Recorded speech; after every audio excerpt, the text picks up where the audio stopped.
Hello everyone, welcome to math vibes.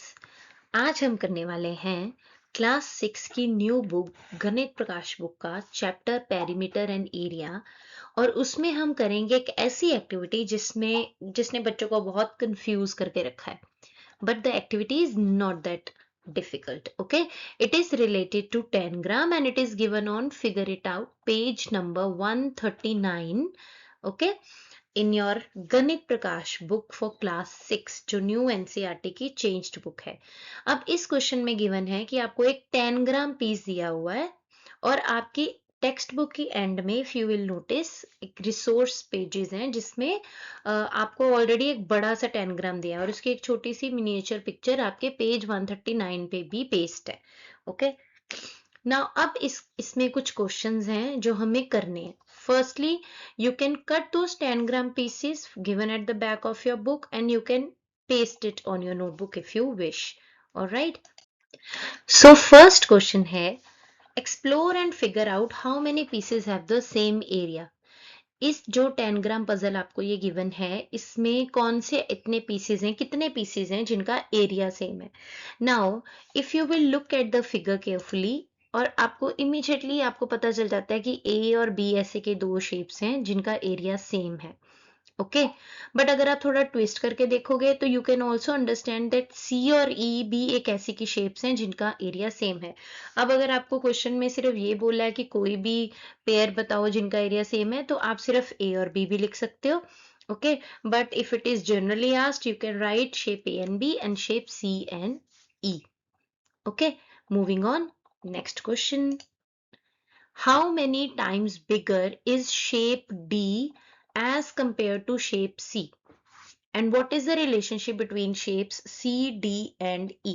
तो पहले first question का आंसर करते हैं कि जो शेप D है अगर हम उसको शेप C से कंपेयर करें तो वो कितने टाइम्स बिगर है, मतलब कितनी बड़ी है। अब शेप C है ये वाली, ओके, और शेप D ये है ये वाली। अब देखो shape C is a triangle and shape D is a type of a square, right. अब अगर इसमें मैं ऐसे लाइन लगा दूं मिडल में, okay, I am drawing it रफली, तो it will be shape D will be divided into two triangles, right, और दोनों ट्रायंगल सी के जैसे ही हैं। दैट मीन्स जो डी है अगर मैं दो सी के पीसेस ऐसे रख दूं तो वो बन जाएगा। ओके, तो इसका क्या मतलब हुआ कि जो शेप डी है it is twice as big as shape C. Okay, shape D is twice as big as shape C. तो यही हमारा आंसर है कि शेप डी सी को से कंपेयर करें तो कैसा है, शेप डी सी का ट्वाइस है, मतलब दो ट्रायंगल्स मिलके शेप डी बना देंगे, राइट। अब इन दोनों में रिलेशनशिप क्या है, तीनों में, शेप सी डी और ई में, सी डी और ई, ठीक है। अब देखो सी और ई, याद है ना, इन दोनों का एरिया सेम था और अब हमने अभी भी किया है कि इन दोनों को अगर मैं एक तरफ डी के यहाँ सी लगा दूं और एक तरफ यहाँ ई लगा दूं तो डी बन जाएगा क्योंकि सी और ई का एरिया तो सेम है, right, that means they are equal. So D का फॉर्मूला क्या बना, सी प्लस ई। जो हमने इंग्लिश में लिखा है हमने उसको ऐसे ही लिख देना है। ओके, हमें पता है कि सी और ई का एरिया सेम है, ये हमने फर्स्ट क्वेश्चन से किया है। तो रिलेशनशिप क्या बना, D is equal to C plus E. Relationship को अगर मैथ का मतलब होता है, मैथ्स में क्या मतलब होता है कि in the form of an equation लिखो, प्लस माइनस का साइन लगाओ, उनमें इक्वल टू लगाओ। ओके, सो ये हम इस तरीके से रिलेशन बनाते हैं। So D is equal to C plus E. Hope you understood. Moving on to the next question. So third question is, which shape has more area? Shape D or shape F? And we have to give reason for our answer also. तो पहले हम shape D और F को जरा ध्यान से देख लेते हैं, ठीक है। अभी अभी हमने शेप डी में किया कि अगर मैं इसको ऐसे दो ट्रायंगल में डिवाइड कर दूं, ठीक है, अगेन रफ ड्रॉ कर रही हूँ तो लाइन थोड़ी टेढ़ी मेढ़ी हो रही है, बट वी नो कि ये इधर सी है और इधर ई है, राइट, क्योंकि सी और ई का सेम एरिया है। So that means two times C रख रही हूँ या सी और ई रख रही हूँ, एक ही बात है। अब हम देखते हैं शेप डी और एफ को। डी तो हो गया, अब एफ को देखते हैं। अब अगर मैं एफ को ऐसे ही ये लाइन ऐसे एक्सटेंड कर दूं और इधर अगर मैं सी का पीस रखूं 10 ग्राम का, ओके, और अगर इधर मैं ई का पीस रखूं 10 ग्राम का, तो ये भी तो सी दो सी से मिलके बना है ना, See, understand, C and E are same. They have equal area. These shapes are same. तो C यहाँ रखा मैंने और C ही C के जितना एरिया है, एक और ट्रायंगल रखा. ये भी ऐसे ही था, दो ट्रायंगल से मिलके D बना था. ये भी ऐसा ही है, दो ट्रायंगल से मिलके F बना है. इसका मतलब D का area is twice of C and F का area is twice of C. तो that means they both have the same area. ठीक है, समझ लग गया. अब इसको लिखना कैसे है, जो हम बोल रहे हैं वही हम लिखेंगे. क्या लिखेंगे? Here 2 times shape C forms shape D. Similarly, similarly का मतलब होता है सेम तरीके से. Okay, so similarly 2 times shape C forms shape F. So shapes D and F are equal. और अगर दोनों शेप्स इक्वल हैं तो इसका मतलब क्या होता है मैथ्स में, शेप्स इक्वल का मतलब है उनका एरिया सेम है. Right? So they will have the same area. Fine. Moving on to the next question. अब क्वेश्चन है which shape has more area? Shape F or G? And you have to give reason for your answer. Shape F का area same है या shape G का area same है? तो अब हमें ये D नहीं चाहिए. Right now we want shape F and shape G. ठीक है, अब अगर G को भी ध्यान से देखो और अगर मैं इसको दो ट्रायंगल में डिवाइड करूं जैसे मैंने F को किया, तो ये दो ट्रायंगल हैं. ठीक है, और अब अगर मैं इसको एक्सटेंड करके ये लिख लूं कि हाँ ये C है और ये E है, व्हाट डज इट मीन? इसका मतलब क्या होगा कि मैं G को भी दो ट्रायंगल्स में डिवाइड कर सकती हूँ. मींस अगर मैं दो ट्रायंगल को इस शेप से कनेक्ट करूं, इस तरीके से रखूं, तो G की शेप बन जाएगी. ठीक है, अगर मैं उसको इस तरीके से अरेंज करूं तो G की शेप बन जाएगी. एक बार आप 10 ग्राम वाला शॉर्ट जरूर देखना ताकि आपको पता चल जाए कि 10 ग्राम पजल होती कैसी है. और ये जो मैं ट्रायंगल को रखने की बात कर रही हूँ ये क्या है एक्चुअली में, ये 10 ग्राम मीन्स एक पजल है जिसमें पीसेस कनेक्ट किए हैं. ठीक है, it consist of these 7 pieces, इसको कनेक्ट करके बनता है. ठीक है, सो C और E को कनेक्ट करोगे इस तरीके से तो G बन जाएगा. इसका वही मतलब हुआ कि दो C को रखोगे तो G बनेगा, जैसे कि हमने दो C को रखा तो F बना. And what does it mean? यहाँ भी दो C रखे, यहाँ भी दो C रखे, C and E, क्योंकि C और E का एरिया सेम था. These shapes are same. I can name E as C और C as E, right? तो इसका भी वही मतलब हुआ कि अगर दोनों शेप सेम है तो दोनों का एरिया सेम होगा. अब देखते हैं कि इसको लिखना कैसे है, रीजन कैसे देना है. जो बोल रहे हैं वही हमने इंग्लिश में लिखना है. That since the triangles F and shape G are each made up of two small 10 gram triangles, they each have an area twice that of the small triangles, so they both have the same area. आप इसको इस तरीके से भी लिख सकते हो, but अगर आपको इस वर्डिंग में लिखना इजी लग रहा है तो आप उसको ऐसे भी लिख सकते हो. मतलब आप फोर्थ क्वेश्चन को थर्ड क्वेश्चन की फॉर्म में लिख सकते हो. Like here you can write that 2 times shape C forms shape F. Similarly 2 times shape C forms shape G. So F and G are equal. Okay, so both have the same area. मैं थोड़ा different इसलिए लिख रही हूँ ताकि आपको हर तरीके से लिखना आ जाए. इनमें इंग्लिश मैटर नहीं करती कि आप लिख कैसे रहे हो, इनमें ये मैटर करता है कि आप अपनी बात को समझा पा रहे हो कि नहीं, कि ये जो दो शेप हैं वो 2 टाइम्स C से मिलके बनी है. Okay, so you can express it in your language, but the concept should be made clear. All right, moving on, let's go to the next question. Question number 5. What is the area of shape A as compared to shape G? अब A और G को compare करना है. ठीक है, अब is it twice as big or is it 4 times as big? मतलब जो A है वो G से twice बड़ी है या 4 times बड़ी है. ठीक है, और इस क्वेश्चन में हमें हिंट भी दिया है that in the 10 gram pieces by placing the shapes over each other we can find out that shapes A and B have the same area. अगर मेरे पास एक्चुअल 10 ग्राम की पजल हो तब तो मैं देख सकती हूँ, बट जब आपको क्वेश्चन पेपर में आता है या जब मैथ्स की बुक में आता है तो हमारे पास गेम तो नहीं ना होती पेपर में, हमें अपनी इमेजिनेशन यूज करनी होती है. राइट, तो we have to use our imagination कि हम वही 10 ग्राम पीसेस से खेल रहे हैं and then we have to figure it out. Right, तो हमने क्या निकाला कि शेप ए और बी का सेम एरिया है, हम कर चुके हैं फर्स्ट क्वेश्चन में। सी और ई का सेम एरिया है, हम कर चुके हैं फर्स्ट क्वेश्चन में ही किया। Now you would have also figured out that shape D can be exactly covered using shape C and E. ठीक है ना, अभी हम सेकंड क्वेश्चन में किया था कि डी कैसे बना है सी और ई को कंबाइन करके। ओके, जिसका मतलब होता है कि shape D has twice the area of shape C. इसका मतलब शेप डी का एरिया इज 2c और 2e। ट्वाइस मतलब 2 टाइम्स, राइट।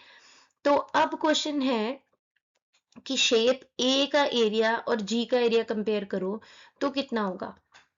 शेप ए का और जी का एरिया कंपेयर करो तो कितना होगा। अब देखो, उसने हमें कंफ्यूज करने की कोशिश की है, ओके, बट आपने कंफ्यूज होना नहीं है, right. How will you solve it. अब देखो, पेन लो अपना और ए वाली शेप पे पेंसिल से बेटर है, ओके। पेंसिल से या पेन से आप इसको कलर करो। Let me use another colour, it is not very visible, so I will take this yellow. Alright, अब अगर मैं इसको ऐसे डिवाइड करूं, ओके, डिवाइड करूं, तो यू विल सी कि जो मैंने ये किया है, इसको मैं कंपेयर कर रही हूँ जी से। अब जब जब मैंने इसको ऐसे 2 पार्ट्स में डिवाइड किया तो ऐसे लग रहा है कि ये दोनों ट्रायंगल एफ जितने हैं, ठीक है, एफ जितने लग रहे हैं ना। बट मुझे कंपेयर करना है जी से, और हमने किया था कि एफ और जी का एरिया भी सेम है, राइट। एफ और जी का एरिया सेम है, ये हमने किया था। अगर एफ और जी का एरिया सेम है तो इसका मतलब, देखो स्टार्ट करते हैं यहाँ से, एफ और जी का एरिया सेम है, याद रखना, राइट। तो इसका मतलब ये भी, ये एफ है और ये एफ है, सॉरी ये एफ है और ये एफ है, ओके, जी के इक्वल ही है, राइट। अगर एफ और जी इक्वल है then I can write like this, okay, f is equal to g. I'm using mouse to write, so handwriting is थोड़ा ऐसे की आ रही है, but आप don't bother about handwriting, you bother about understanding, okay.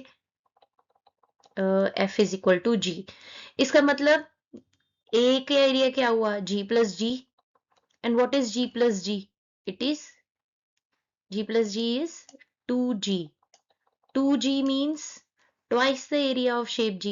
यही तो हमारा आंसर है, that shape A has twice the area of shape G। तो हमारा इसमें main answer this is twice the area, not 4 times, okay, twice the area। 4 times अगर देखना हो तो उन्होंने हमें कंफ्यूज किया है, बट आपने कंफ्यूज होना नहीं। अब ये उसने पूछा नहीं है, but I want you to know. देखो, अगर वो 4 टाइम बोल रहे हैं तो उनके 4 टाइम का मतलब था 4 टाइम सी बोल सकते हैं हम, क्योंकि इसमें मैं दोबारा से लाइंस लगा सकती हूँ ऐसे, राइट। अब ये सी और ये इक्वल हो जाएगा, सी के इक्वल हो गया ना, ये भी सी जितना है, ये भी सी जितना है, ये भी सी है और ये भी सी है। मतलब ए शेप का एरिया 4 टाइम्स सी हो सकता है, बट अगर जी से कंपेयर करो then it is twice area of shape G. This was extra info, okay, bonus. चलो next question, question number 6। Yes, ये ऐसा क्वेश्चन है जो बहुत बच्चों को कंफ्यूज करता है, पर आपने कंफ्यूज नहीं होना। ऑल राइट, अभी तक देखो, question 6 is can you now figure it out. अब जो ये उसने बोला can you now figure it out, इसका मतलब ये है कि जो हमने पीछे 5 पार्ट्स किए हैं वो इंपॉर्टेंट थे, ठीक है, ये क्वेश्चन सॉल्व करने के लिए।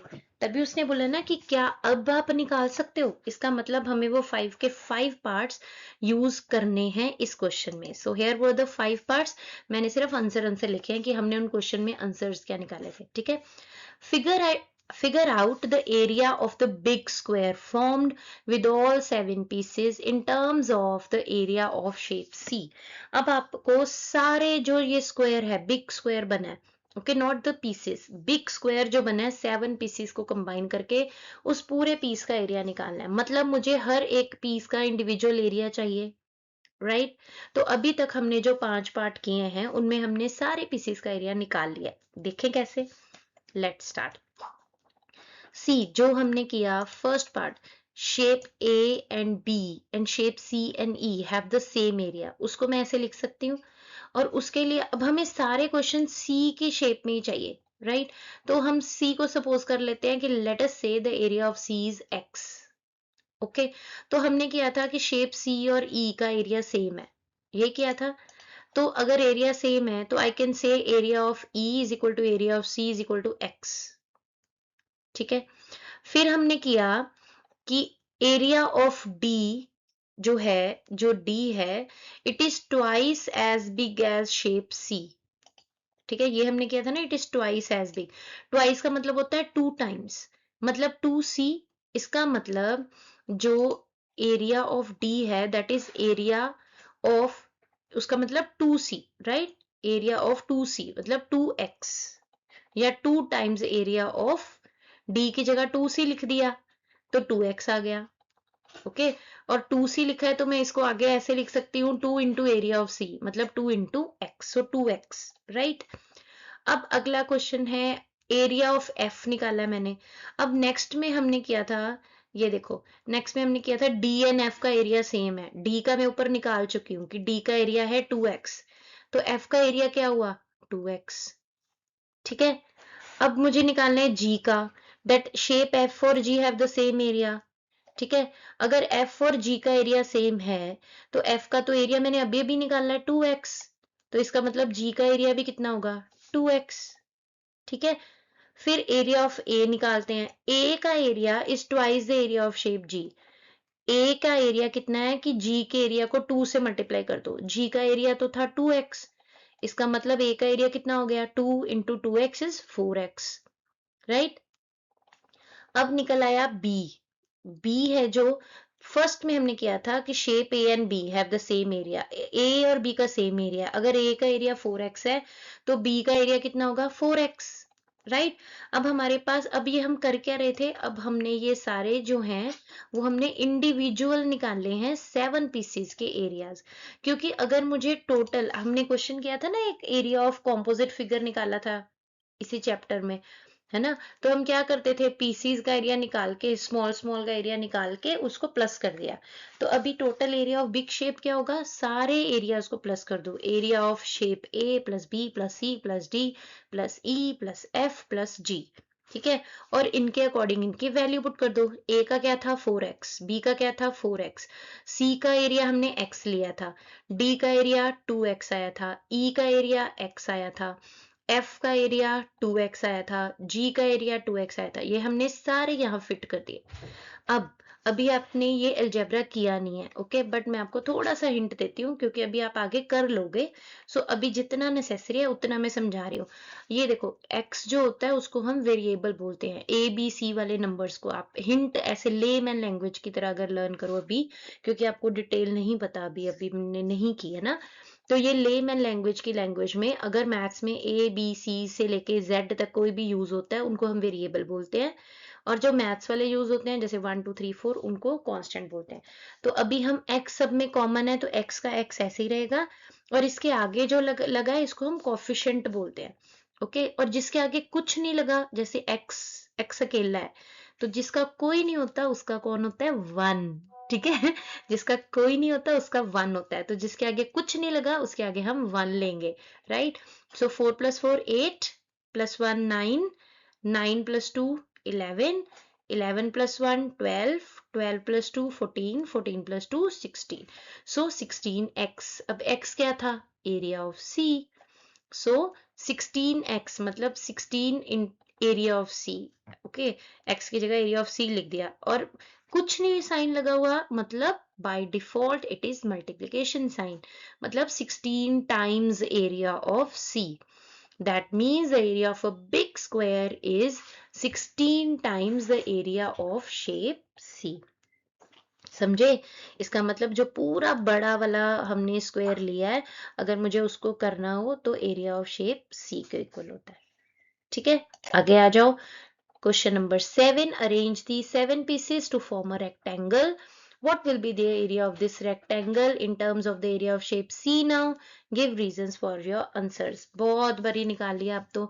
फर्स्ट पार्ट में इसको हमें क्या करना है, रेक्टेंगल की शेप में अरेंज करना है, जिसका आंसर है ये okay, and what will be the area of this rectangle in terms of the area of shape C now? अगर सिर्फ shape C के अकॉर्डिंग देखना हो तो इसका एरिया क्या होगा? अभी हमने निकाला कि बिग स्क्वायर का जो एरिया है it is 16 times the area of shape C, तो वही आपने आंसर लिखना है, ओके okay? और रेक्टेंगल का ये आंसर है। इस तरीके से अगर हम इन शेप्स को अरेंज करें तो रेक्टेंगल बन जाएगा, okay. If you can arrange it differently that is also okay, ठीक है। So next question is, are the perimeters of the square and the rectangle formed from these 7 pieces different or the same? Give an explanation for your answer. अगर मैं पेनग्राम के इन्हीं 7 pieces का से different square या rectangle बनाऊं तो उनके जो पेरीमीटर होंगे क्या वो सेम होंगे? ओके ये हमें बताना है और फिर एक्सप्लेनेशन भी करनी है, राइट। अब पेरीमीटर होता है sum of length of all sides of a rectilinear figure. अगर मैं डिफरेंट डिफरेंट स्क्वायर और रेक्टेंगल बना रही हूं तो उनके कैसे पेरीमीटर सेम हो सकते हैं? No they can't be, but areas will be same, right. अगर क्योंकि सारे 7 पीसेस को मिला के ही मुझे रेक्टेंगल या स्क्वायर बनाना है और एरिया तो सेम ही रहेगा अंदर वाला पार्ट, ओके उसका, बट लेंथ्स चेंज होंगी। So the parameters are different because rearranging the same pieces changes the boundary length but the area will remain same, ठीक है, क्योंकि वो बना तो उसी बिग स्क्वायर से है, राइट। वैसे उन्होंने एरिया पूछा नहीं है तो you can skip writing this कि area remains the same. You can write till here also that the perimeters are different because rearranging the same pieces changes the boundary lengths, full stop। but अगर वो area पूछे तो area will always remain same, fine, क्योंकि बना तो आखिर वो उन्हीं 7 पीसेस से ही है ना, तो एरिया तो सेम रहेगा और हम सारे 7 पीसेस को यूज भी कर रहे हैं, right. So this was the activity given on page number 139 जिसने आपको बहुत तंग किया था और इसके लिए I have made a video now, so I hope you have understood. Stay tuned, इसी चैप्टर के डिफिकल्ट क्वेश्चंस के साथ I will be coming again in the next video, okay bye bye. And don't forget to watch the short for 10 gram puzzle ताकि आपको पता लगे कि 10 gram puzzle होती क्या है। Alright, happy learning, bye.